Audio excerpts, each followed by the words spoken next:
Zero आवरमध्ये आपलं स्वागत. मी प्रसन्न जोशी. नमस्कार. अन्न, वस्त्र, निवारा या मनुष्याच्या 3 मूलभूत गरजा मानल्या जातात. त्याचप्रमाणे आजच्या आधुनिक नागरिकीकरणाच्या काळात गटर, वॉटर आणि मीटर या नागरी समाजाच्या 3 प्रमुख समस्या मानल्या जायला हरकत नसावी. गटर म्हणजे सांडपाण्याची व्यवस्था, वॉटर म्हणजे अर्थातच पाण्याची सोय आणि मीटर म्हणजे विद्युत पुरवठा. शहर कितीही आधुनिक होत, तुमच्याकडे मेट्रो येवोत की बुलेट ट्रेन, मोठे पार्क होत की सिटी सेंटर किंवा अन्य काहीही, शहरातील सर्वसामान्यांच्या या 3 प्रमुख मागण्या म्हणा किंवा समस्या म्हणा, या 3च असतात: गटर, वॉटर आणि मीटर. आमदार खासदारांपेक्षा या समस्यांसाठी म्हणूनच हक्काचा असतो तो नगरसेवक आणि त्यांच्यासाठीची महापालिका. आणि गेली 3 वर्ष नेमकं याच नगरसेवकांचा पत्ताच नाहीये. जिथं सामान्यांचे मुद्दे लावून धरायचे, प्रशासनाला धारेवर धरून कामं करून घ्यायची, त्या महापालिकांची सभागृह ओस पडली आहेत. ओबीसी आरक्षणाच्या मुद्द्यावरून महापालिका निवडणुका लांबत गेल्या आणि 3 वर्ष लांबतच राहिल्या. मुंबई, नवी मुंबई, वसई विरार, ठाणे, कल्याण, डोंबिवली, पुणे, नाशिक, संभाजीनगर, नागपूरसह सर्व शहरातील नगर परिषदांच्या आणि स्थानिक स्वराज्य संस्थांच्या निवडणुका प्रलंबित राहिल्या. त्यामुळे झालं काय की प्रशासनाचा गाडा फक्त आयुक्त हाकत होते आणि प्रेक्षकांनो, तुमचा नगरसेवक कसाही असला तरी त्याला जाब विचारता येतो, तिला जाब विचारता येतो. 5 वर्षानंतर बदलतायत, त्याच्या विरोधात त्याच्या पक्षाच्या प्रमुखांपर्यंत जाता येतं. पण सरकारी कर्मचारी तुम्हाला बदत नाही. पहाटे पाण्याचा मुद्दा असो की रात्री विजेचा, तुमचे फोन सरकारी कर्मचारी नाही तर नगरसेवकच घेत असतो, हे तर तुम्ही सुद्धा मान्य करा. आणि म्हणूनच महापालिका निवडणुका महत्त्वाच्या असतात. यंदा तर निवडणुकांचं सारं गणितच वेगळं आहे. 2 शिवसेना, 2 राष्ट्रवादी काँग्रेस, सत्तेतला बलाढ्य भाजप, विधानसभेनंतर पुन्हा उभारी घेऊ पाहणारा काँग्रेस पक्ष, असा सामना आपल्याला बघायला मिळणार आहे. आणि म्हणूनच पुढचं विश्लेषण आणि चर्चा पाहण्याच्या आधी पाहूयात आजचा प्रश्न. त्यासाठी जाऊयात आमच्या पोल सेंटरला. आजचा प्रश्न ज्याला आम्हाला हवाय तुमच्याकडून प्रतिसाद, तुमची मतं, तुमचा प्रतिसाद. प्रश्न आहे, महापालिका निवडणुकांसाठी कोण सर्वाधिक सज्ज आहे असं तुम्हाला वाटतंय? तुमच्यासमोर यावेळी 4 पर्याय आहेत. महायुती, महाविकास आघाडी, दोघेही सज्ज आहेत असं तुम्हाला वाटतं का, की दोघेही सज्ज नाहीत असं वाटतं? पुन्हा एकदा, महापालिका निवडणुकांसाठी कोण सर्वाधिक सज्ज असं तुम्हाला वाटतं? 4 पर्याय दिलेले आहेत. महायुती म्हणजे शिवसेना शिंदेंची, राष्ट्रवादी काँग्रेस अजितदादांची आणि भाजप. महाविकास आघाडी म्हणजे उद्धव ठाकरेंची शिवसेना, शरद पवारांची राष्ट्रवादी काँग्रेस आणि काँग्रेस. दोघेही सज्ज म्हणजे तुम्हाला असं वाटतंय का की महायुती आणि महाविकास आघाडी दोघेही सज्ज आहेत? तर तो पर्याय. आणि दोघेही सज्ज नाहीत म्हणजे यांच्यापैकी कुणीही तयारी केलेली नाही. तुम्ही याला उत्तर देऊ शकता. आमच्या एक्स, फेसबुक, यूट्यूब आणि इंस्टाग्रामवर जाऊन आमच्या या पोलला जाऊन तुम्हाला प्रतिसाद द्यायचा आहे आणि त्याच्या खाली तुम्हाला मतं सुद्धा नोंदवता येतील, जेणेकरून तुमच्या प्रतिक्रिया सुद्धा या कार्यक्रमात आम्ही दाखवू थोड्याच वेळात. तर अशा प्रकारे मुंबई, पुणे, नाशिक, नागपूर, संभाजीनगर, नवी मुंबई, ठाणे, कल्याण, डोंबिवली, वसई विरार या मोठ्या महापालिकांच्या निवडणुकांसाठी प्रभाग रचनेचे आदेश निघाले. लक्षात घेऊया आपण, या निवडणुकीतला पुढचा खेळ खूप पुढचा असेल. जागा वाटप, मैत्रीपूर्ण लढती, कुणाला तिकीट मिळणार नाही मिळणार, पण सगळ्यात पहिला खेळ आहे, पहिला गेम आहे प्रभाग रचनेचा. आणि त्यासाठी सगळेच पक्ष झाडून कामाला लागले. आणि याच महापालिका निवडणुकांबाबतची एक मोठी बातमी समोर येते. मुंबई महापालिका निवडणुकीत महायुती एकत्र लढणार आहे. मात्र मुंबई वगळता इतर मोठ्या महापालिका निवडणुकांमध्ये भाजप, ठाकरेंची शिवसेना आणि अजित पवारांची राष्ट्रवादी स्वबळावर लढण्याची शक्यता आहे. उद्धव आणि राज ठाकरे एकत्र येण्याच्या चर्चा सुरू असताना मुंबईमध्ये मराठी मतं मिळवण्याचं आव्हान महायुतीसमोर असेल. तसंच गुजराती आणि उत्तर भारतीयांच्या मतांचा एकत्र फायदा घेण्याची महायुतीची रणनीती असल्याचं समजत आहे. आमची भूमिका पक्की आहे. महायुतीमध्ये आम्ही निवडणुका लढणार आहोत. मुख्यमंत्र्यांनी सुद्धा सांगितलेलं आहे की आम्ही युती म्हणून लढू. ज्या ठिकाणी युती म्हणून आमचं जमणार नाही त्याला आम्ही वेगवेगळं लढू. महाराष्ट्रामध्ये संपूर्ण निवडणुका महायुती सोबत लढणार आहे. शक्य असेल तिथे आपण जरूर युती करू, पण जिथे शक्य नसेल आपण आपला ताकदीवर लढायचं आहे. यावर आता आणखी कोणतीही चर्चा झालेली नाही. आम्ही महायुती म्हणून लढण्याची आमची सगळ्यांची मानसिकता आहे. एखाद्या ठिकाणी जिथे शक्य नाही त्या ठिकाणी मैत्रीपूर्ण लढत होती. प्रयत्नांती परमेश्वर असं म्हटलं जातं आणि त्याच्यामुळं स्थानिक नेतृत्वाची, कार्यकर्त्यांची इच्छा असेल तर त्यांच्या इच्छेनुसार त्यांच्या पातळीवर युती करता येईल का नाही करता येईल त्याबद्दलचा निर्णय घेतला जाईल. तर अशा या नेत्यांच्या प्रतिक्रिया आहेत. पण कार्यकर्ते तर गुडघ्याला बाशिंग बांधून तयार आहेत. मात्र उद्धव ठाकरे आणि राज ठाकरे यांचं काय ठरत नाहीये, काही नेमकं कळत नाहीये. महापालिका निवडणुकांची घोषणा झाल्यानंतर दोन्ही ठाकरे बंधू युतीबाबतच्या चर्चेला सुरुवात करणार असल्याचं समजतंय. दरम्यान दोन्ही पक्षांकडून एकमेकांना कोणत्याही स्वरूपाचा प्रस्ताव दिलेला नाहीये. आता उद्धव ठाकरे आणि राज ठाकरे कार्यकर्त्यांची इच्छा पूर्ण करणार की त्यांच्या उत्साहावर पाणीच सोडणार हे पाहणं औत्सुक्याचं ठरेल. दरम्यान उद्धव ठाकरे आणि राज ठाकरे यांनी एकत्र येण्याबाबत शिंदेच्या शिवसेनेचे नेते आणि राज्याचे परिवहन मंत्री प्रताप सरनाईक यांनी काय प्रतिक्रिया दिली आहे पाहूया.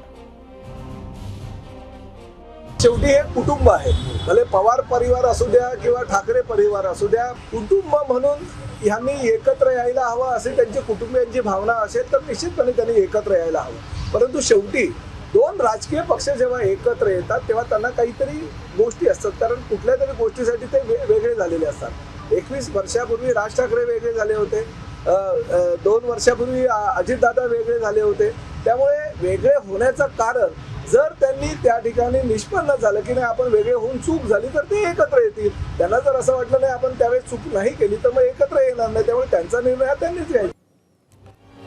आणि महायुती म्हणून एकत्र की स्वबळाचा नारा याबाबत एबीपी माझानं मुख्यमंत्र्यांपासून अनेक बड्या नेत्यांना बोलतं करण्याचा प्रयत्न केला. सर्व महापालिकांमध्ये महायुती म्हणून एकत्र लढण्याचा प्रयत्न असेल असं बोललं जात आहे. मात्र जिथे जास्त तणाव वाढेल तिथे मैत्रीपूर्ण लढत होईल असा सूर मुख्यमंत्री देवेंद्र फडणवीस आणि भाजप प्रदेशाध्यक्ष चंद्रशेखर बावनकुळे यांचा आहे. तर ठाकरेंच्या शिवसेनेचे नेते आणि सामाजिक न्यायमंत्री संजय शिरसाट यांनी निर्णयाचा चेंडू तिन्ही पक्षप्रमुखांच्या कोर्टात टोकवला.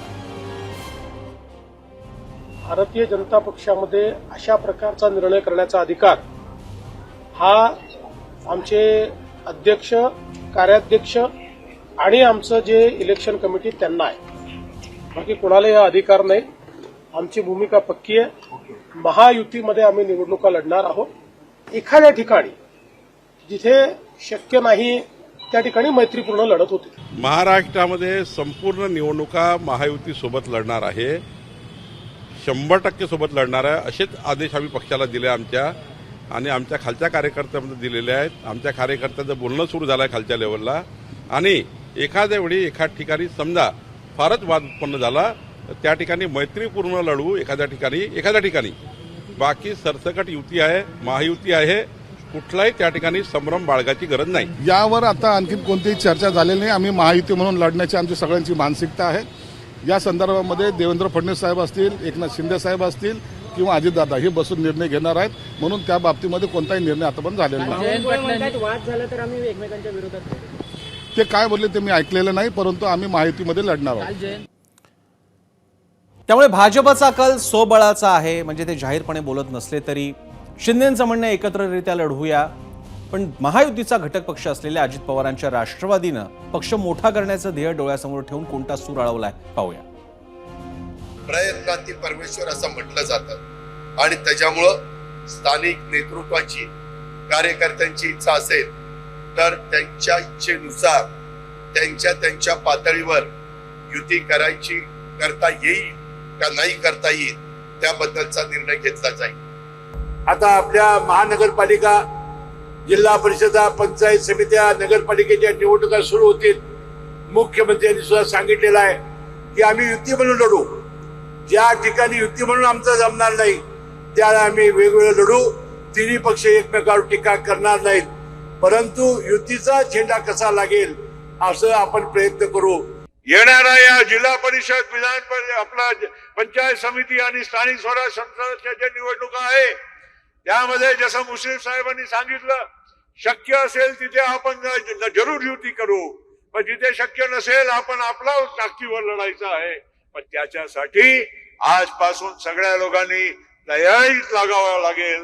आपल्याला एक योग्य आपली भूमिका हे बजावावं लागणार आहे.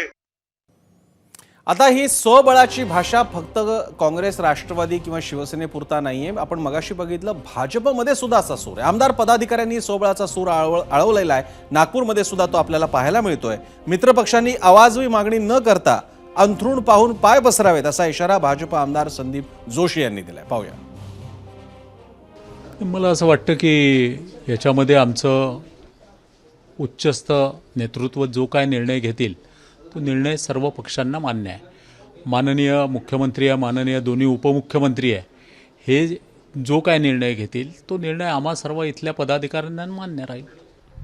मी जर संदीप जोशी भारतीय जनता पार्टीचा कार्यकर्ता म्हणेल तर मी तर हेच म्हणेल की भारतीय जनता पार्टीने सर्व जागा लढवल्या पाहिजे.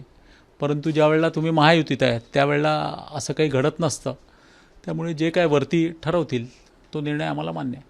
आज दुर्दैवाने तो मधला दुवाच नसल्यामुळे लोकांचे अनेक प्रश्न आहेत आणि त्याला ॲडमिनिस्ट्रेटर अथवा सरकारी कर्मचारी योग्य पद्धतीने निश्चितच त्याला कॅटर करत नाही.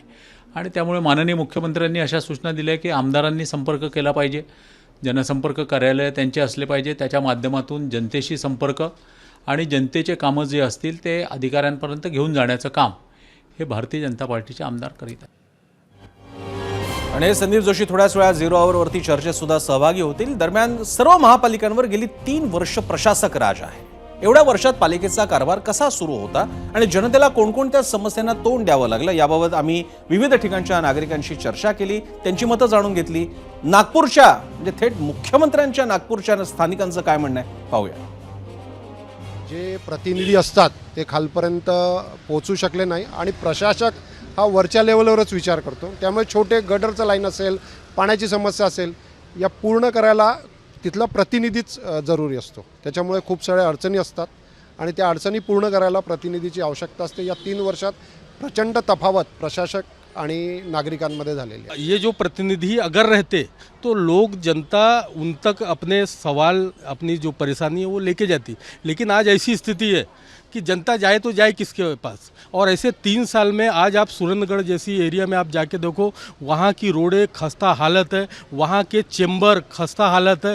रोज़ चौकेज की 10-10, एक सामान्य कार्यकर्ता होने के नाते मैं रोज़ 10-10 कंप्लेंट करता हूँ, जिसमें से 1-2 कंप्लेंट ही होती है, बाकी कंप्लेंट होती नहीं. हमारे यहाँ जैसे प्रभाग 10 में मेरा रहना है मानकापुर जय हिंद नगर में, तो 3 साल 3 महीने तो ये बाकी लोगों के लिए, नागपुर की जनता के लिए, हमारे लिए तो 8 साल 3 महीने हुए. क्योंकि जो वहाँ नगर सेवक थे वो भी कभी हमारे सामने नहीं आए. कोविड की इतनी परिस्थिति हाल जो ख़राब थी उस समय भी कोई सामने नहीं आया. और प्रशासक पे पीरियड में क्या स्थिति है? प्रशासक के पीरियड में नगर सेवक नहीं रहने के बाद तो कोई भी काम नहीं हो रहे.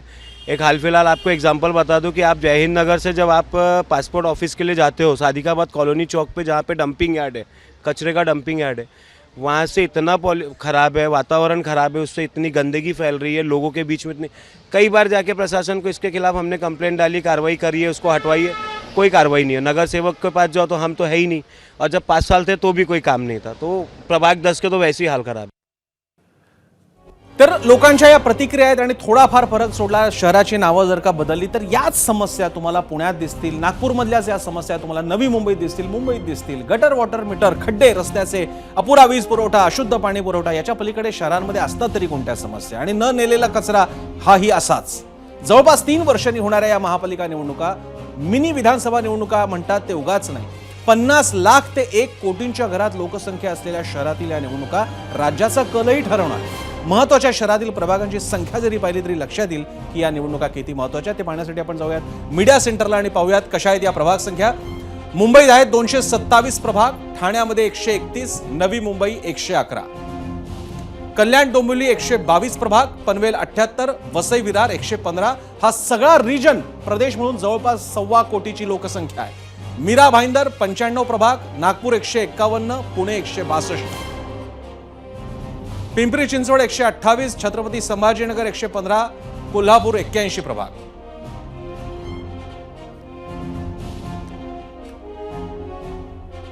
दरम्यान मुंबई महापालिकेमध्ये महायुती किंवा महाविकास आघाडी, दोन्ही शिवसेना असो की काँग्रेस भाजप, सर्वांचं लक्ष मुंबई आहे. म्हणजे महाराष्ट्रातल्या सगळ्या महापालिकांच्या इतकंच किंवा त्यापेक्षा जास्त पक्षांना रस आहे मुंबईमध्ये. मुंबईत जास्तीत जास्त जागा निवडण्यासाठी आणण्यासाठी सर्वांचा रेटा असणार आहे. मग भले युती आघाडी काहीही असो, त्यांच्यासाठी जागा वाटप, कुणाला तिकीट द्यायचं याची चिंता नंतर आहे. मात्र सगळ्यात कळीची ठरणार आहे ती मुंबईतली प्रभाग रचना. मुंबई महापालिकेत सत्ताधारी पक्ष स्वतःच्या सोयीने प्रभाग रचना सुचवतात. त्यामुळे त्या विभागातील एकूण मतांच्या कलावर परिणाम होऊन अधिक नगरसेवक येण्याची शक्यता वाढते. आणि नेमक्या याच मुद्द्यावर आता मविया आणि महायुती भिडतायत. हा गेम कसा आहे ते पाहण्यासाठी पुन्हा एकदा जाऊयात मीडिया सेंटरला, कारण प्रभाग आहे सूत्र सत्तेचं. पाहूया. मविया काळात महापालिका प्रभाग रचनांमध्ये महत्त्वाचे बदल झाले. मवियाच्या काळात पालिका निवडणुकांसाठी 3 सदस्यीय प्रभाग प्रणाली लागू झाली. प्रत्येक प्रभागातून 3 नगरसेवक निवडले जाणार असं सूत्र होतं. आणि मुंबई पालिकेत मूळ प्रभाग 227 होते. जे नव्या रचनेनुसार 236 प्रभाग करण्यात आले आणि यानुसार 3 नगरसेवकांचा 1 प्रभाग असं ते सूत्र होतं मवियाच्या काळात। आज विरोधात असलेल्या पक्षांनी ही रचना काही पक्षांच्या फायद्यासाठी केली असल्याचा आरोप तेव्हा केला होता। ओबीसी आरक्षणासंदर्भात निर्णय आल्यानंतर निवडणुका लांबल्या आणि 2022 मध्ये शिंदे सरकार आल्यानंतर 3 सदस्यीय प्रणाली रद्द करत पुन्हा एकदा 1 सदस्यीय प्रभाग प्रणाली आणली। ही रचना पूर्ण करण्यासाठी आयुक्त मुख्याधिकारी यांना जवळपास आता 2.5 महिने लागू शकतात।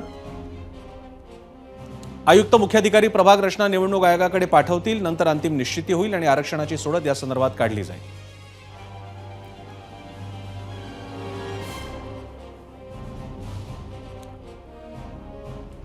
आणि यानंतर आपल्या सगळ्या गेस्टकडे म्हणजे आजची चर्चा करण्यासाठी आपले पाहुणे आता 0 ओव्हरमध्ये सहभागी झालेले आहेत। त्यांच्याकडे जाण्यापूर्वी पहिला मान तुमचा, तुम्ही कोणत्या प्रतिक्रिया दिलेल्या त्याबद्दलच्या त्या प्रतिक्रिया पाहूयात आणि त्यानंतर आपले पाहुणे आलेले त्यांच्याकडे आपण जाणार आहोत थोड्याच वेळामध्ये। त्यापूर्वी काही प्रतिक्रिया, त्यासाठी पुन्हा जाऊयात माझा मीडिया सेंटरवरती।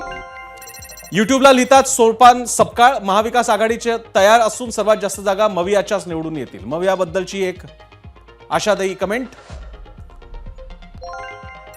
युट्यूबमध्ये पुन्हा लिहितात प्रसाद माने, महायुती अधिक सज्ज आहे, त्यांचं आधीच सगळं ठरलेलं आहे। युट्यूबवरती पुढची कमेंट आहे पांडुरंग दुबळ, सज्जतेची गरजच काय, फक्त ईव्हीएम सज्ज ठेवा असा टोमणा मारलेला आहे त्यांनी। महापालिकांमधील मलाई खाण्यासाठी सर्व पक्ष आसुसलेले आहेत, त्यांना जनसेवेशी काही देणं घेणं नाही, श्रीकांत शेवगावकर असं लिहितात।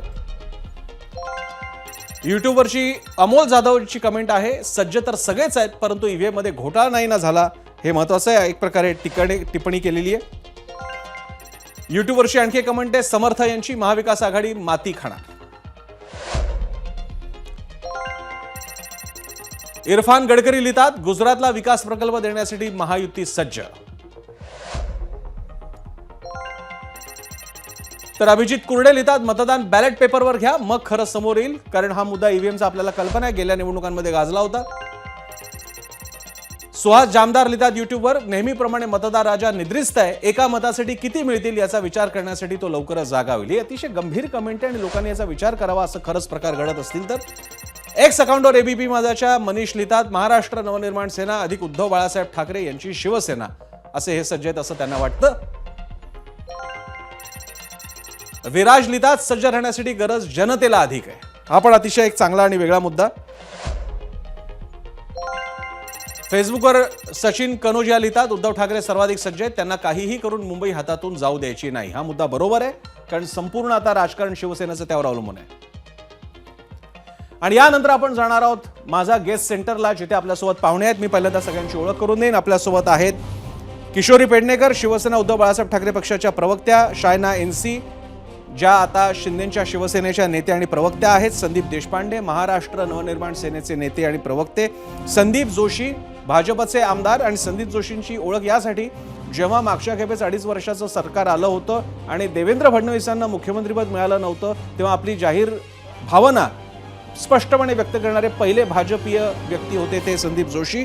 आणि त्यानंतर ट्युलिप मिरांडा काँग्रेसच्या प्रवक्त्या आपल्यासोबत असतील। सगळ्यांचं स्वागत। मी पहिल्यांदा सत्ताधारी सगळ्यात मोठा पक्ष भाजप आहे, त्यामुळे संदीप जोशींपासून सुरुवात करेन। संदीपजी, एक आपण बहुधा पहिले असाल आता भाजपमध्ये ज्यांनी असं म्हटलेलं आहे स्वबळाच्या दिशेने आणि नागपूरच्या बाबतीत तरी जास्तीत जास्त जागा भाजपने जिंकाव्यात अशा प्रकारे। माझा प्रश्न तुम्हाला असा आहे, हाच मूळ सगळ्या भाजपमध्ये? मी जे काय बोललो ते विदर्भाच्या विषयात बोललो किंवा नागपूरच्या विषयात बोललेलो आहे। बरं, हा विषय भारतीय जनता पार्टीच्या सर्वसामान्य कार्यकर्त्याच्या मनामध्ये आहे की भारतीय जनता पार्टीच्या जास्तीत जास्त जागा आल्या पाहिजे। महायुतीत लढायचं असेल तर जे काय वरिष्ठ नेतृत्व आमचा निर्णय घेईल तो आम्हाला मान्य आहे, परंतु माझी संदीप जोशी म्हणून किंवा वैयक्तिक भारतीय जनता पक्षाचा कार्यकर्ता म्हणून जे मत आहे ते मत मी सांगितलं की भारतीय जनता पार्टीला जास्तीत जास्त जागा मिळाव्यात, यासाठी भारतीय जनता पार्टीने जास्तीत जास्त जागा लढवणं हे अत्यावश्यक आहे। बरं, मी एक पहिल्यांदा चर्चेची पहिली फेरी म्हणून सगळ्यांच्या एक बेसिक कमेंट्स घेणार आहेत। मी शायना एनसीकडे जातो। शायनाजी, तुम्ही सांगा की एक म्हणजे आता ही शिवसेना एकनाथ शिंदे यांची झाल्यानंतरची ही त्या अर्थानं मोठी टेस्ट आहे। एक पहिली टेस्ट होती विधानसभेची, त्यावेळी एक दावा करण्यात आला की लोकांनी ठरवलेले खरी शिवसेना कोणती आहे. आता रूट लेवलला सुद्धा लोकांना काय वाटतं ते महापालिकेत कळणार आहे. माझा तुम्हाला प्रश्न आहे, तुमची असेसमेंट काय आहे महाराष्ट्रामध्ये आणि खास करून मुंबईमध्ये MMRDA मध्ये शिंदेच्या शिवसेनेबद्दल? बघा, नक्कीच म्युनिसिपल कॉर्पोरेशन इलेक्शन्स महत्त्वपूर्ण आहे पूर्ण मुंबईसाठी आणि महाराष्ट्रासाठी पण. बरोबर आहे. तुम्ही हे प्रश्न विचारलं, आमचे नेता एकनाथजी शिंदे म्हणजे खरं शिवसेना आणि खरं काम करणार शिवसेना हे एकच पक्ष आहे. आणि भगवान नक्कीच आमच्या BMC वरती आम्ही नेहमीच हे सांगतात की हे 227 वॉर्ड्स कशासाठी, हे आहे एक प्रतीक पूर्ण मुंबईसाठी. आणि मुंबईमध्ये काय जातपात धर्मचं राजकारण नाही, फक्त प्रगतीचं राजकारण आहे. आता तुम्ही बघितलं तर मेट्रो असो किंवा कोस्टल रोड असो किंवा अटल सेतू, अनगिनत असं प्रोजेक्ट्स आहे. थोडा आहे MMRDAचे, थोडे आहे BMCचे. आता तुम्ही आउटर स्कर्ट्समध्ये बघा तर ठाणे असो किंवा पिंपरी चिंचवड किंवा पुणे किंवा नाशिक, प्रगती आहे पूर्ण महाराष्ट्र प्रदेशमध्ये. आणि हे रफ्तारमध्ये जे महायुती काम करतात, देवेंद्रजी फडणवीस असो किंवा एकनाथजी शिंदे किंवा अजित पवार, मला वाटते की लोकांनी बघितलं लोकसभामध्ये काय झालं, त्यानंतर काय झालं विधानसभामध्ये, आणि आता स्थानिक स्वराजमध्ये तुम्ही बघणार की फक्त महायुतीच आहे पूर्ण महाराष्ट्रामध्ये. इंटरेस्टिंग. त्यांच्या म्हणजे भाजप आणि शिंदेची शिवसेना जे महायुती आहे त्यांना तर स्वाभाविकरित्या वाटतंय. मी मनसेकडे जातोय संदीप देशपांडेंना, कारण आता महाराष्ट्रातली सर्वात चर्चेतले पक्ष हे एक उद्धव ठाकरेंची शिवसेना आणि एक मनसे आहे. संदीपजी, मी दोन प्रश्न थोडे क्लब करून येतो. एक, पहिल्यांदा आपण मनसेबद्दल बोलूया. काय ठाकरे आणि तुम्ही कधी एकत्र यायचा तो पुढचा भाग आहे. आता मनसेसाठी खास करून MMRDA रिजनमध्ये कसं वातावरण तुम्हाला वाटतंय? नाही बघा, कसं आहे, आपण जर बघितला की विधानसभेचा जर रिझल्ट बघितला तर विधानसभेचं एकतर वोटिंग पॅटर्न हा वेगळा असतो आणि स्थानिक स्वराज्य निवडणुकांचा वोटिंग पॅटर्न हा वेगळा असतो. इथे खास करून लोकांमध्ये तुमचा संपर्क, जो उमेदवार आहे त्याचा लोकांमध्ये किती संपर्क आहे, लोक त्याच्याशी किती बोलतात, तो लोकांची किती कामं करतो, या सगळ्या गोष्टी त्याच्यामध्ये काम करतात. थोडंसं लोकसभा आणि विधानसभेचे वोटिंग पॅटर्न्स आणि महापालिकेचे वोटिंग पॅटर्न्स हे डिफरंट आहेत. आज आमचा जो महाराष्ट्र सैनिक आहे तो घरोघरी पोहोचलेला आहे. या वेगवेगळ्या कामं असतील, काय म्हणजे छोटी मोठी कामं असतील, गटार साफ करणं असेल ते पाहण्यापासून सगळ्या गोष्टींपासून, किंवा हॉस्पिटलला मदत करणं असेल, या सगळ्या गोष्टींमध्ये तो नेहमी अग्रेसर असतो. तुम्ही बघितली तर महाराष्ट्र नवनिर्माण सेनेची शाखा कधीही भरलेली असते कुठली. तर त्या दृष्टीने आम्ही काम करतोय. आमचं तुम्हाला माहिती असेल तर केंद्रीय समिती काही गठीत केलेल्या साहेबांनी त्या सगळ्या मुंबई MMR रिजन मध्ये फिरल्या. आज जवळजवळ 800च्या वर बैठका तुमच्या ग्रासरूट कार्यकर्त्यांपर्यंत आम्ही घेतलेले आहेत. त्याचा अहवाल साहेबांना सादर केलाय. त्यामुळे कुठले वॉर्ड आपले A+ आहेत, कुठले B+ आहेत, कुठले B आहेत, त्या सगळ्याचा आढावा घेऊन त्याच्यावर काम करणं आणि त्याच्यावर कोण उमेदवार असू शकते त्याची चाचपणी करणं, इतपत आमचं काम सध्या चालू आहे. बरं, मी ट्युलिप मिरांडा यांच्याकडे जाईन थोड्याच वेळात. मला अपेक्षा आहे, अरे या पण दिसत आहेत आता शिवसेना ठाकरे पक्षाच्या किशोरी पेडणेकर म्हणून आलेल्या आहेत, पण मी हरकत, मी ट्युलिप मिरांडांकडे पहिल्यांदा जाईन. ट्युलिप या काँग्रेसच्या वरिष्ठ नेत्या आहेत. अनेक वर्ष मुंबईमध्ये त्यांनी काम बघितलेले काँग्रेससाठी. ट्युलिपजी, माझा तुम्हाला हा प्रश्न आहे. आज आम्हाला जर का तुम्ही बघितलं, आम्हाला शिवसेनेचं नाव ऐकायला येते, दोन्ही शिवसेनेचं, आम्हाला मनसेचं नाव ऐकायला येते, भाजप तर सत्ताधारीच आहे, आणि या सगळ्या पक्षांची नावं ऐकायला येतात. अबू आझमी सुद्धा नाव ऐकायला येते, कोणत्या कारणाने का असे ना. पण महापालिकांच्या बाबतीत मुंबईच्या टिळक भवनमध्ये काहीतरी बैठक झालेली आहे, वर्षा गायकवाडांनी काहीतरी बैठक बोलावलेली आहे, तुमचे काहीतरी कार्यशाळाच होत आहेत. अजून गिअर टाकणं ज्याला म्हणतात काँग्रेसने महापालिकेसाठीचा, तसं का नाही दिसत ट्युलिपजी? काँग्रेस पक्षाने जेव्हा जेव्हा कामं केलेली आहेत तेव्हा कधीही त्या बाजागाजाने दाखवलेली नाही आहेत आणि तो आमचा TRP आहे. आत्ताची सध्याची जी ट्रेंड आहे, जो दिखताय वो बिकताय, ही जी ट्रेंड जी सुरू झालेली आहे त्याला आमचं समर्थन नाहीये. पहिली गोष्ट, ऍटलीस्ट माझा तरी नाहीये. आणि काँग्रेस पक्षाचे जेवढे उमेदवार अगोदरही होते, पुढच्या काळामध्ये पण जे जे उमेदवार असतील, आम्हाला एवढा विश्वास आहे त्यांची एक तर बेसिक ट्रेनिंग आहे. दुसरी गोष्ट, काँग्रेस पक्षाचे जे निष्ठावंत नेते आहेत ज्यांनी ग्रासरूट लेवलपासून कामं केलेली आहेत, त्यांना ह्या पब्लिसिटी स्टंटची काही गरज नाहीये. ते कामं करत जातात, लोकांपर्यंत पोहोचत जातात आणि त्याप्रमाणे त्यांची स्वतःची म्हणजे जे जे इच्छुक उमेदवार त्या त्या रिजन मधले आहेत त्यांची स्वतःची तयारी आहे. त्यांना पक्षाचा पाठिंबा आहे.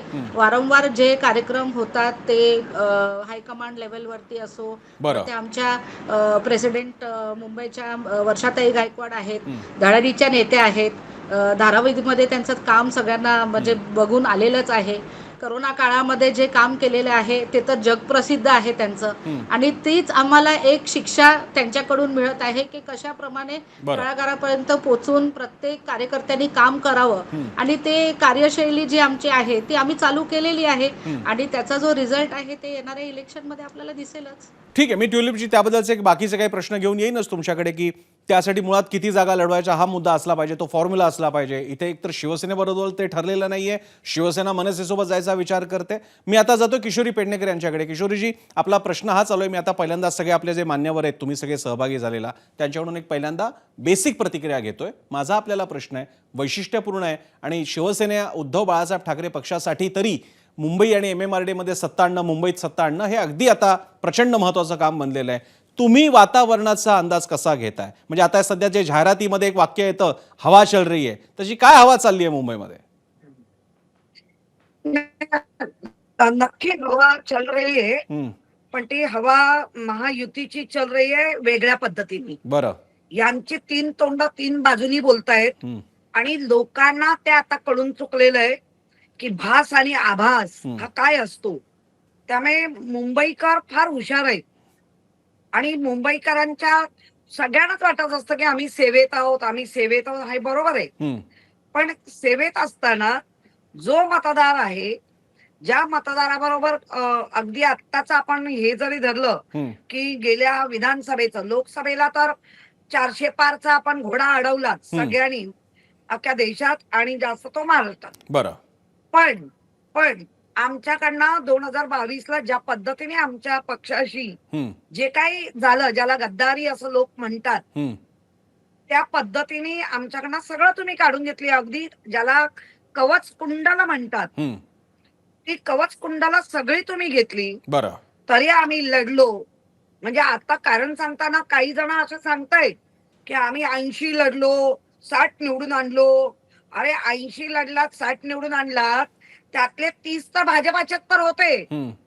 म्हणजे याचा आपण भास आणि आभास. बरं, आम्ही भासामध्ये ना, आम्ही आभासामध्ये जाऊ. बरं, बरोबर आहे. ते आम्हाला त्या पद्धतीने सोशल मीडियावरती जो नरेटिव्ह पसरला जातो. बरं, अगदी एक्झाम्पल देईन की सगळंच आम्ही फक्त काँग्रेस हा शब्द वापरला किंवा काँग्रेस बरोबर आहोत. मग काँग्रेसचे सगळे नेते तुम्हाला कसे चालतात? बरं, ज्यांची पुरी नाळच काँग्रेसची आहे, त्यांचे विचारच काँग्रेसचे आहेत, त्यांचा आचारच काँग्रेसचा आहे, त्यांचा विहारच काँग्रेसचा आहे, ते तुम्हाला चालतात. बरं. पण उद्धवजी तेव्हा कुठे गेले आदरणीय हिंदू हृदय सम्राट बाळासाहेब ठाकरेंचा विचारधारा? बोलायचं नाही, मी ऐकलं ना, मध्ये नाही बोलायचं. मी तेच सांगते की आपण त्यामध्ये ज्या पद्धतीने तुम्ही उद्धवजींचा नरेटिव्ह पसरवताय, तरी सुद्धा आमच्या या संपूर्ण मुंबईत 10 आमदार आमचे आले ना. बरं, आमच्याकडे काय होतं? तुम्ही आमचे सगळे ज्याला आपण म्हणतो ना एखादी शेती. ठीक आहे. मला किशोरजी, मी पहिल्यांदा एक सगळ्यांच्या बेसिक कमेंट्स घेतोय. मला तुमचा सूर लक्षात आला की जरी परिस्थिती विपरीत असली, अनुकूल नसली, प्रतिकूल असली, तरी सुद्धा शिवसेना आजही ताकदीने एक लढा देऊ शकते. मी पुन्हा संदीप जोशींपासून सुरुवात करतो आणि मला माहिती आहे मला शायना एनसीनकडे पण जायचंय. संदीपजी, मी इकडे पहिल्यांदा मी तुम्हाला आता इथे फक्त नागपूर भाजप नाही, मी भाजपचा एक नेते म्हणून तुम्हाला बघतोय आणि महापालिकेचा आपण एक आढावा घेण्याचा प्रयत्न करतोय. आता भाजप सत्ताधारी आहे, सगळी ताकद तुमच्याकडे आहे, पण त्याचवेळी हे कोॲलिशन आहे, ही आघाडी आहे. तुम्ही आज असंही म्हणाला होतात की सहकारी पक्षांनी सुद्धा स्वतःची एक मर्यादा सांभाळवी अशा आशयाचं बोलला होता. हाच मूड, म्हणूनच मी मगाशी विचारलं, मुंबईमध्ये पण हीच अपेक्षा आहे का? कारण असं म्हटलं जातंय की शिंदेंना ठाणे देण्यात येणार आहे आणि मुंबई भाजपसाठी बघणार आहेत. सो हा पक्षातला मूड काय आहे? एकत्र जाण्याचा का स्वतंत्र लढण्याचा? नाही, मी मगाशी देखील म्हटलं की मी नागपूरबद्दल फक्त बोललो, परंतु संपूर्ण महाराष्ट्रामध्ये माननीय देवेंद्रजींनी आमच्या अध्यक्षांनी सुस्पष्ट केलेलं आहे की आम्ही महायुती म्हणूनच लढणार आहोत. बरं, एकत्रितपणे देवेंद्रजी, एकनाथ शिंदे साहेब, अजितदादा हे एकत्रितपणे निर्णय घेऊन महायुती म्हणूनच संपूर्ण महाराष्ट्रात लढणार आहोत. बरं. आणि त्याशिवाय मी फक्त नागपूरबद्दल केवळ वेगळी कॉमेंट केलेली होती ती.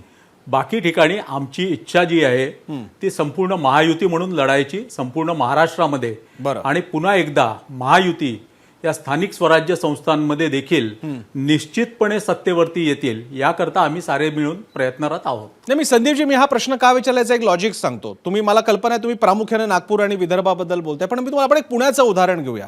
खासदार तुमचा आहे, सर्वाधिक आमदार तुमचे आहेत पुण्याच्या बाबतीतले, आणि अशा स्थितीमध्ये आता जोरदार लक्ष आहे की भाजपची अधिक संख्या वाढवायची. मुरलीधर मोहोळ त्यासाठी आतापासून कामाला लागलेले आहेत, बैठका तशा सुरू आहेत. तुमचे भाजपचे अध्यक्ष, शहराध्यक्ष घाटे वगैरे, धीरज घाटे असतील, ही मंडळी आतापासून कामाला लागली आहेत. म्हणून माझा प्रश्न आहे, शेवटी प्रत्येक पक्ष ते करतो आणि त्यात चूक नाहीये, आणि म्हणूनच मी विचारतोय तुम्हाला की शक्यतो मैत्रीपूर्ण लढती, पण जागांच्या बाबतीत भाजपचा अप्पर हँड, ही तर स्ट्रॅटेजी नक्की आहे संदीपजी? भारतीय जनता पार्टीची भूमिका सुस्पष्ट आहे. भारतीय जनता पार्टी आज मुरलीधर मोहोळ कामाला लागले असं नव्हे, तर भारतीय जनता पार्टी 24/7 काम करणारा पक्ष आहे. आपण कुठेही जा, ब्लड डोनेशन कॅम्प असतील, वृक्षारोपणाचे कार्यक्रम असतील, हॉस्पिटलसाठी माननीय मुख्यमंत्र्यांच्या निधीसाठी धावणं असेल, हा भारतीय जनता पार्टीचा कार्यकर्ता करत असतो. आणि त्यामुळे या ठिकाणी पुणे असेल, मुंबई असेल, त्या ठिकाणी भारतीय जनता पार्टी चे जास्तीत जास्त नगरसेवक निवडून यावे, बरोबर, याचा प्रयत्न भारतीय जनता पार्टीचा कार्यकर्ता म्हणून किंवा त्याची इच्छा असणं हे अत्यंत स्वाभाविक आहे. बरोबर. मी हाच प्रश्न शायना इन्सिनकडे घेऊन जातो आणि त्यानंतर मला शिवसेना आणि मनसेला एक प्रश्न विचारायचा. शिवसेना म्हणजे शिवसेना उद्धव बाळासाहेब ठाकरे पक्षाला. मी शायना इन्सिनकडे जातो. शायनाजी, तुम्ही किशोरी पेडणेकरांना काय उत्तर द्यायचे ते तर द्याच. माझा तुम्हाला प्रश्न आहे, भाजप जवळपास हे सिग्नल्स देत आहे की आमचा एक अप्पर हँड असेल, बाकीच्यांनी सुद्धा त्यांच्या क्षमतेत त्यांना जागा मिळतील, नाहीतर मैत्रीपूर्ण लढती असतील. त्यामुळे मैत्रीपूर्ण लढतीचा ऑप्शन भाजपने बाद केलेला नाही. सो माझा तुम्हाला प्रश्न आहे, या परिस्थितीमध्ये तुमची शिवसेना, तुम्ही कसं पाहता या परिस्थितीकडे? प्रसन्नजी, तुम्ही कशासाठी स्पेक्युलेशन करतात? आदरणीय देवेंद्र फडणवीसनी स्पष्टीकरण दिलं आणि सांगितलं की महायुती एकत्रच लढणार. आणि स्थानिक स्वराजमध्ये तुम्ही बघितलं तर शिवसेनाची भूमिका फक्त मुंबईमध्ये नाही, ठाणेमध्ये आहे, कल्याण डोंबिवलीमध्ये आहे, उल्हासनगरमध्ये आहे, मीरा भाईंदरमध्ये आहे. आणि जेव्हा तुम्ही बघितलं लोकसभा आणि लोकसभाच्या नंतर विधानसभा, तर इतकी कामे आहे. तुम्ही फक्त काम BMC आणि म्युनिसिपल कॉर्पोरेशन्समध्ये नाही बघा, पूर्ण इन्फ्रास्ट्रक्चरला बघा, पूर्ण प्रदेशमध्ये. आणि लोकांना माहिती आहे, जे तुम्ही केंद्रामध्ये ठरवलं तेच तुम्हाला पाहिजे प्रदेशमध्ये, आणि तेच तुम्हाला पाहिजे स्थानिक स्वराजमध्ये. तर मला विश्वास आहे की महायुतीच परत येणार. आणि मुंबई सारखा तुम्ही बघितलं तर 227 वॉर्ड्स मध्ये एक इंटरनॅशनल सिटी जे आपण आता बघितलं, ते एक पूर्ण गर्वचा मुद्दा आहे. आणि मला वाटते की लोकांना माहिती आहे की प्रगतीसाठी तुम्ही वोट करणार. हा कदाचित वेगळं परिस्थिती असणार पुण्यामध्ये किंवा नागपूरमध्ये, की लोकांनी डायनॅमिक्स बघितलं लोकसभामध्ये आणि त्यानंतर ठरवलं की नाही, विधानसभामध्ये आम्हाला महायुतीच पाहिजे, आणि ते महायुतीच ते कॅरी फॉरवर्ड करणार म्युनिसिपल कॉर्पोरेशन मध्ये. शायनाजी, पुढे जाण्यापूर्वी एक प्रश्न. अशी चर्चा आहे की असं एक अंडरस्टँडिंग शिवसेना, म्हणजे शिवसेना तुमची शिवसेना आणि भाजपमध्ये आहे, ठाणे शिंदेचं, मुंबई भाजपची, असं आहे काही ठरलंय? परत तुम्ही स्पेक्युलेशन करतात, ते स्पेक्युलेशन राहू द्या. मला फक्त हे सांगायचंय, भगवा आम्ही कधी पण आमचे विचारधाराला घेऊन कॉम्प्रोमाइज नाही केलं. ठीक आहे. आदरणीय हिंदू हृदय सम्राट बाळासाहेब ठाकरेंजीचं विचारधारा आणि प्रगती महाराष्ट्रासाठी हेच एक लक्ष आहे, आणि ते लक्ष घेऊन आम्ही पुढे जाणार आणि जनता स्वीकार करणार तर नक्कीच आमचे आदरणीय एकनाथजी शिंदे. क्वाइट फेअर, अर्थात. ठीक आहे. मी मनसेच्या संदीप देशपांडेंकडे जातो. संदीपजी, एक विषय असा आहे की ठाकरे आता अतिशय एक चांगलं पॉझिटिव्ह चित्र तुमच्या कार्यकर्त्यांमध्ये दिसतंय. शिवसेनेच्या शाखेमध्ये चहा पाण्यासाठी मनसेच्या कार्यकर्त्यांना बोलवतायत. मनसेचे नेते आणखी काय त्यांच्या शाखा उद्घाटनाला शिवसेनेचे कार्यकर्ते येत आहेत. मला माहित नाही दादरमध्ये अजून असा काही चहा पाण्याचा कार्यक्रम तुमच्याकडे झालाय की नाही, पण प्रश्न असा आहे की ही युती व्हायची म्हटली तर कोण कोणाला काय देणार आहे. या क्षणी शिवसेना उद्धव बाळासाहेब ठाकरे पक्ष कितीही निचांकी पातळीला असला तरी आज किमान 20 आमदार, अनेक टेक्निकली स्पीकिंग मुंबईची शेवटची सत्ता त्यांच्या पक्षाकडे होती आणि अनेक ठिकाणी नगरसेवक असलेला पक्ष आहे. अशा वेळी शिवसेना आणि मनसेची तुलना कशी होणार जागा वाटपाच्या बाबतीत? कोण कोणाला काय ऑफर करणार?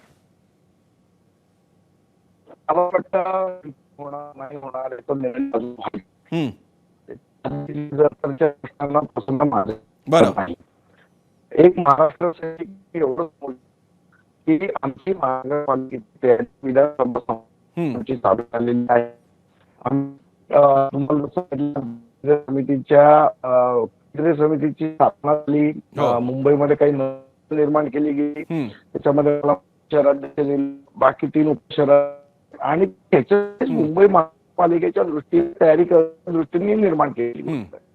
आता गटाध्यक्ष अध्यक्ष असतील अमित ठाकरे, जवळ 800च्या बैठका घेतल्या. अध्यक्षाने यादी तयारी करतो. युती आणि आघाडी हा माझ्यासारख्या सामान्य महाराष्ट्र विषय नाही, तो विषय आहे. जो घ्यायचा तो घेतील. मी पक्ष म्हणून कशी आपल्याला लढवता तयारी करायची आम्हाला सांगितली तयारी आम्ही करतोय. ठीक आहे संदीप, मी पुन्हा तुमच्याकडे. तुमचा आवाज थोडा मध्ये कट होता, काही त्याच्यात व्यत्यय येत होते. मी जातोय मिरिंडा यांच्याकडे, ज्या काँग्रेसच्या ट्युलिप मिरिंडा यांच्याकडे जातोय. ट्युलिपजी, एक प्रश्न काँग्रेसला असा आहे जो मी टेक्निकली मनसेला पण विचारला होता. जर का शिवसेना उद्धव बाळासाहेब ठाकरे पक्ष मनसे बरोबर काही एक पुढे जाण्याच्या बाबतीत प्रायमरी लेवलला चर्चा चालू असेल तर आधीच मुंबई महापालिकेमध्ये तुम्हाला जे एकेकाळी तुम्ही शिवसेनेच्या विरोधात शेवटची लढाई, शेवटची 2017ची निवडणूक ही तुम्ही वेगळी लढवलेली आहात, विरोधात होता तुम्ही. आता जर का एकत्र यायचं असेल आणि त्यामध्ये परत मनसेची चर्चा असेल तर काँग्रेसची भूमिका काय असेल सीट शेअरिंगच्या बाबतीत? हे बघा, काँग्रेसची जी भूमिका असेल ते वरिष्ठ आमचे ठरवतील.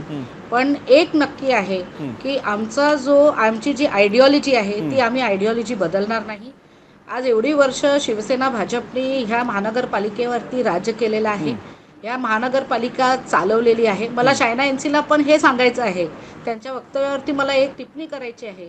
त्या म्हणाले एवढं डेव्हलपमेंट केलेलं आहे, पूर्ण भारतामध्ये केलेलं आहे, महाराष्ट्रामध्ये केलेलं आहे. मला एक सांगायचं आहे की ह्या स्वराज्य संस्थेच्या ज्या इलेक्शन्स असतात किंवा ह्याचा जो विषय असतो तो विषय भारतापेक्षा किंवा स्टेटपेक्षा पूर्ण वेगळा असतो. आम्ही गटर, वॉटर, मीटर, लोकांचे जे स्थानिक प्रश्न असतात ते सोडवण्याचा प्रयत्न करतात. किशोरीताई पेडणेकर आहेत, त्या आमच्या महापौर होत्या, आम्ही त्यांच्यासोबत काम केलेलं आहे. आम्हाला माहिती आहे की लोकांचे जे मूलभूत जे प्रश्न असतात ते आज 3.5 वर्ष हे जे चुकीचे डिसिजन झालेले आहेत किंवा त्यांच्या हेतूसाठी डिसिजन झालेले आहेत, त्या डिसिजनमुळे सामान्य जनतेला काय त्रास सहन करावा लागलेला आहे. जे कित्येक प्रकल्प आहेत महानगरपालिकेचे जे प्रपोज झालेले आहेत ते आज थांबवण्यात आले होते. कित्येक तरी प्रकल्प आहेत त्यांना फंड सोडवलेले नाहीयेत.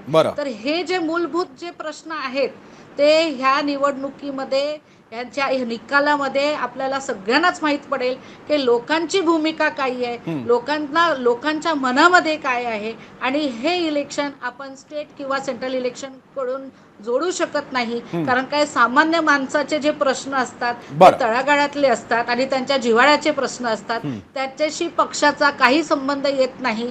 आणि जो पक्ष त्याची आयडिओलॉजी आणि त्याचा उमेदवार तिथे उभा करतो, त्या उमेदवाराला बघून ते त्यांची मतं देतात, त्या उमेदवाराचं काम बघून ते मतं देतात. मी हे प्रश्न घेऊन येतो. मला एक प्रश्न आधी मी किशोरी ताईंना विचारतो आणि त्यानंतर पुन्हा संदीप जोशी आणि शायना एनसींकडे मी या सिटी आणि डेव्हलपमेंट हा विषय घेऊन जायचोय. किशोरीजी, एक मुद्दा असा, आपण मुंबईबद्दल बोलूया कारण सगळ्यात चर्चेची निवडणूक तीच असणार आहे.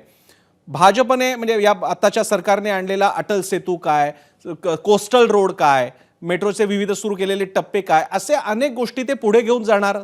त्याच्या बाबतीत तर ते डंके की चोट पे म्हणजे अगदी टिमटिम वाजवणार सगळीकडे की आम्ही या गोष्टी मुंबईकरांसाठी केल्या. अशा पार्श्वभूमीवरती तुम्ही या प्रचाराला उत्तर देण्यासाठी तुमच्याकडे कोणते मुद्दे असणार आहेत? अगदी खूप खूप मुद्दे आहेत. खूप मुळामध्ये आपण महापालिकेवर जर बोलत असू तर त्याच्यामध्ये आता ज्या शायनिंग एनसीसी ग्रुपच्या काय बोलल्या त्यांना म्हणावं जरा आधी भानावर या, फारच कॉन्फिडन्स वाढतोय. ज्या गोष्टी लोकांना आता कळतायत कशा वाढतायत त्या मुळात तुम्ही खूपच लोकांना गृहीत धरायला लागलात. हा एक भाग. म्हणजे डंके पे चोट, ज्या विधानसभेमध्ये जे खोटेपणा बोलायला नाही पाहिजे तो डंके पे चोट बोलल्या गेले. एवढा कॉन्फिडन्स वाढला. कसे आम्ही पळून गेलो, तुमचे नेते सांगतात. हे कितपत योग्य आहे? लोकांनी मतदान केलं होतं. मी आता त्या आकड्यांमध्ये अजिबात जाणार नाही, पण पुढचे आकडे मात्र नीटच लागणार. हा एक भाग आहे. आज कचऱ्यावर टॅक्स आता नाही लावणार, पण म्हणजे इलेक्शन झाल्यानंतर लावणार. दुसरा प्रश्न आहे बेस्टचं भाडेवाढ. किती वर्षात आम्हाला विचारतात 25 वर्षात काय केलं? 25 वर्षात हे आमच्या बरोबर होते, 20 वर्ष 21 वर्षात आमच्या बरोबर होते, तेव्हा काय गाई केली? हा एक प्रश्न. दुसरा, त्याचबरोबर ज्या पद्धतीने आता मिरिंडा ताईंनी सांगितलं, नाले सफाईवर काल तुंबापुरी झालेली मुंबई. मी कधीच असं म्हणणार नाही की मुंबई कधीच तुंबणार नाही. 100% मुंबई सॉसर आहे.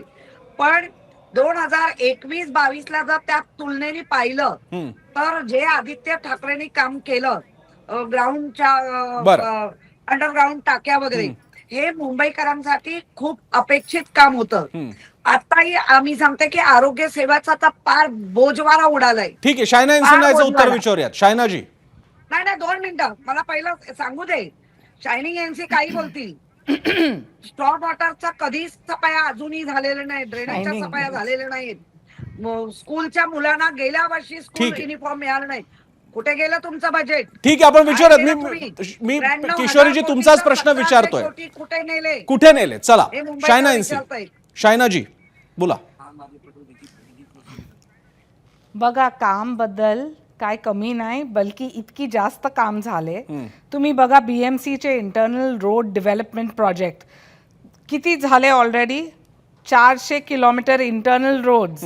हे मुंबईसाठीच नाही, हे पूर्ण जे लोक येतात मुंबईमध्ये त्यांना पण किती त्रास होते पहिले.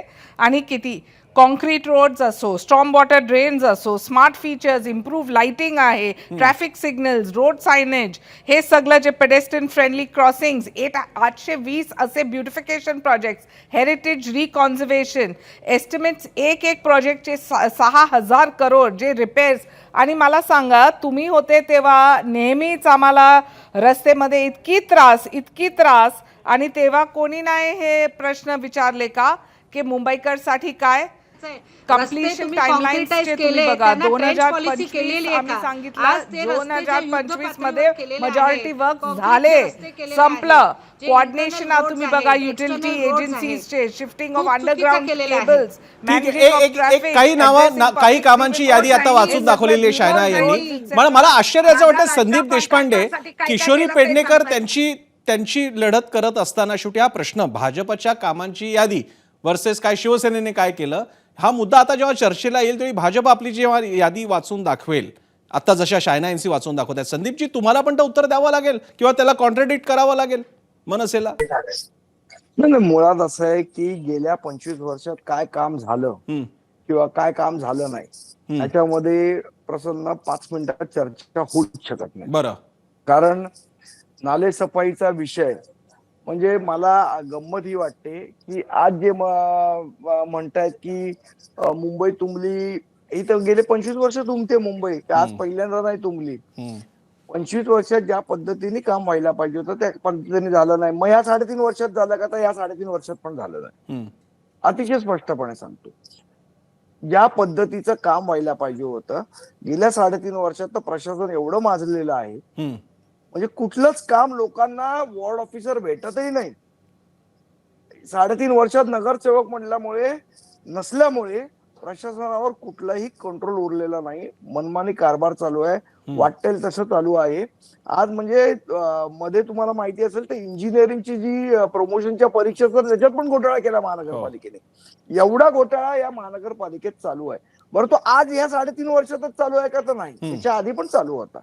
त्यामुळे आज फक्त भूमिका बदलल्या असतील, बाकी घोटाळे आहेत ते आहेत. बरं, आता या सगळ्याची जर का सार काढायचा म्हटला तर याच्यामध्ये काही लाईन्स बरोबर दिसत आहेत की भाजप आणि शिवसेना, शिंदेची शिवसेना आहे, पण किशोरी पेडणेकर जेव्हा टीका करत होत्या म्हणून मी मुद्दामून संदीप देशपांडेंकडे गेलो होतो आणि संदीप देशपांडेंनी स्पष्टपणे सांगितलं की आत्ताच्या नागरी समस्या ज्या आत्ताच्या नाही आहेत किंवा आता भाजपचं सरकार आहे म्हणून त्या गेल्या 25 वर्षापासून आहेत, 20 वर्षापासून आहेत. आणि इथेच मुद्दा तयार होतो की नेमकी राजकारणाची दिशा कोणती आहे शिवसेना आणि मनसेमध्ये, ज्याचं उत्तर अजून मिळत नाहीये. मात्र ते येत्या काही दिवसात मिळेल. पण तुर्तास हळूहळू रंग चढायला लागलेल्या, प्रत्येक गिअर टाकायला लागलेले आहेत, प्रत्येक पक्ष आपल्या परीने तयारी करतोय.